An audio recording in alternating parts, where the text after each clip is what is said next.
చంద్రబాబు నాయుడు గారేమో తన పాలనలో అన్నిట్లో కూడా ఏఐ టెక్నాలజీని వాడుతాము అని చెప్పేసి మాట్లాడతాడు. ప్రతి బహిరంగ సభలో కూడా అదే చెప్తాడు, ఏఐ టెక్నాలజీ వాడేస్తాం అని చెప్పేసి మాట్లాడతాడు.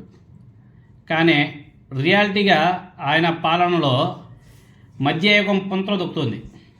మనం ఎందుకు చెప్పుకుంటున్నామంటే భారీ ఎత్తున భక్తులు తరలి రావడం, సరైన ఏర్పాట్లు లేక కనీస అంశాలను కూడా పట్టించుకోకుండా ప్రభుత్వాలు నిర్లక్ష్యపూరితంగా వ్యవహరించడం ఫలితంగా భక్తుల ప్రాణాలకే ముప్పు రావడం.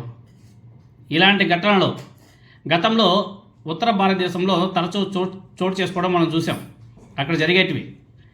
ఇప్పుడు ఇలాంటి వరుస ఘటనలకు ఆంధ్రప్రదేశ్ వేదికగా మారిపోయింది. ప్రత్యేకించి తమదే హైందవ ధర్మాన్ని రక్షించే పరిపాలనగా ప్రచారం చేసుకుంటూ గతంలో చిన్న చిన్న అంశాలకు తెగ గగ్గోలు పెట్టినటువంటి తెలుగుదేశం, జనసేన, బీజేపీ కూటమి ప్రభుత్వంలో అత్యంత నిర్లక్ష్యపూరిత ధోరణితో వరుస ఘటనలతో ఆంధ్రప్రదేశ్లో ఉక్కిరిబిక్కిరైపోతుంది. వరుసగా ఈ కూటమి ప్రభుత్వం యొక్క నిర్లక్ష్యపూరిత ధోరణితో వరుస ఘటనలో చోటు చేసుకుంటూ ఉండడం ఇక్కడ చెప్పుకోదగ్గ విషయం. తిరుపతిలో వైకుంఠ ఏకాదశి ప్రత్యేక దర్శనాల టికెట్ల తొక్కిసలాట ఘటన, ఇంతలోనే సింహాద్రిలో అత్యంత దారుణమైనటువంటి సంఘటన. ఈ అంశం మీద ఇంటర్నెట్లో వినిపిస్తున్నటువంటి అభిప్రాయాల్లో ముఖ్యమైనది సౌత్ ఇండియా మీద ఎద్దేవా. ఇలాంటి ఘటనలు నార్త్లోనే జరుగుతాయి. యూపీ, బీహార్ వంటి వెనుకబడిన రాష్ట్రాలు ఇలాంటి ఘటనలకు ఫేమస్ అనే అభిప్రాయాలు గతంలో ఉండేటివి వరుసగా జరుగుతున్నాయి. ఇదంతా so called visionary Chandrababu Naidu గారి పాలనలో జరుగుతూ ఉండడం మరో కీలకమైనటువంటి అంశం. ఆయనేమో ఆర్టిఫిషియల్ ఇంటెలిజెన్స్ గురించి మాట్లాడుతూ ఉంటాడు.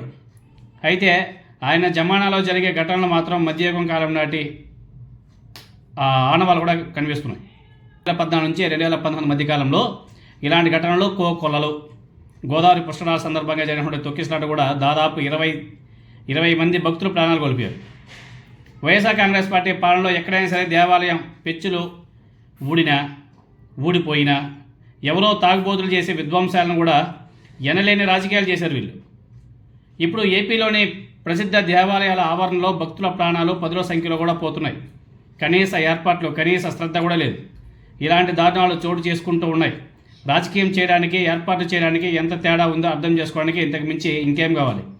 ఇలా వరుసగా ఘటనలు జరిగి ఆ టెంపుల్లో ఇప్పటికే 9 మంది దాకా మరణించడం ఉంది. ఒకవైపు నారా లోకేష్ నాయుడు గారు, అదేవిధంగా పవన్ కళ్యాణ్ గారు వాళ్ళు ఏదో శుభకార్యాలకు వెళ్ళారు, పెళ్ళిళ్ళ ఫంక్షన్కి వెళ్ళారు. ఇక్కడేమో ఏపీలో భక్తులు మరణించి వాళ్ళు పాపం ఏడుస్తుంటే వీళ్ళేమో అక్కడ పండగ చేసుకుంటున్నారు, పెళ్ళిళ్ళ కార్యక్రమానికి వెళ్ళారు. ఒకవైపు నారా లోకేష్ నాయుడు గారు, మరోవైపు పవన్ కళ్యాణ్ గారు. అబ్బో నా సామిరంగా